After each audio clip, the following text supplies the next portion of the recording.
प्यारे दोस्तों भाइयों, मैं आया आज अल कासिम बुराइदा। इधर एक लेबर कैंप कंपनी का नाम है अल एमकेन क्या नाम?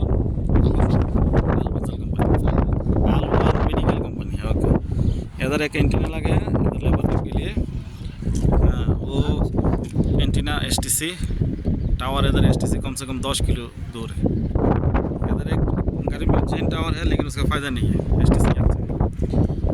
राउटर CP5 है, STC सिम कार्ड है। अभी स्पीड देखना है कितना है।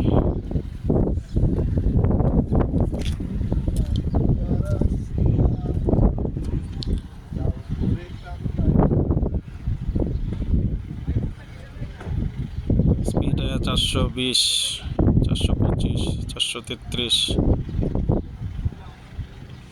माशाल्लाह। 438 अपलोड आया 30, 40,